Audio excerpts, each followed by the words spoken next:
मसीह में आप सबको सलाम। आज की तिलावत दूसरा तवारीख उसका 9 बाब और उसकी पहली 12 आयात सबा की मलका सुलेमान की मुलाकात को आती है।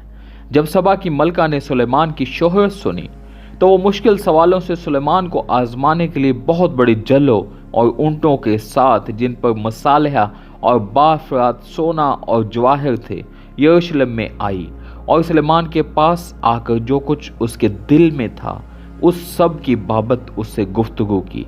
सुलेमान ने उसके सब सवालों का जवाब उसे दिया और सुलेमान की कोई बात पोशीदा ना थी कि वो उसको बता ना सका।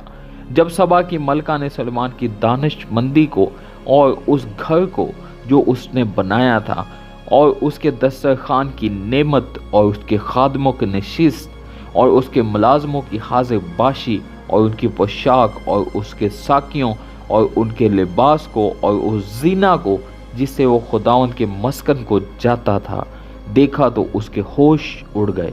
और उसने बादशाह से कहा कि वो सच्ची खबर थी जो मैंने तेरे कामों और तेरी हिकमत की बाबत अपने मुल्क में सुनी थी।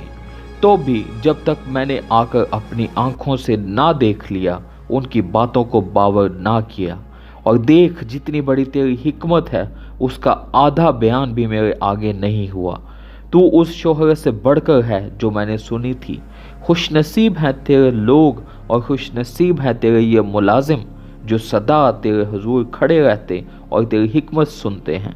खुदावन तेरा खुदा मुबारक हो जो तुझसे ऐसा राजी हुआ कि तुझको अपने तख्त पर बिठाया, ताकि तू खुदावन अपने खुदा की तरफ से बादशाह हो।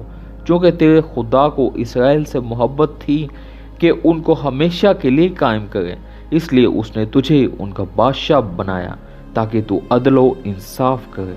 और उसने 120 किंताल सोना और मसालेहा का बहुत बड़ा अंबार और जवाहिर सुलेमान को दिए, और जो मसालेहा सबा की मलका ने सुलेमान बादशाह को दिए वैसे फिर कभी मुयस्सर ना आए। और हुराम के नौकर भी और सुलेमान के नौकर जो ओफीर से सोना लाते थे, वो चंदन के दरख्त और जवाहिर भी लाते थे। और बादशाह ने चंदन की लकड़ी से खुदाउन के घर के लिए और शाही महल के लिए चबूतरे और गाने वालों के लिए बरबत और सितार तैयार कराए। और ऐसी चीज़ें यहूदा के मुल्क में पहले कभी देखने में नहीं आई थी।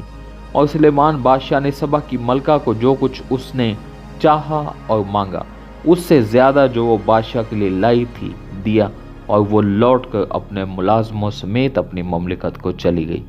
आमीन। खुदा उनका कलाम पढ़े और सुनने जाने पर उसकी बरकत हो।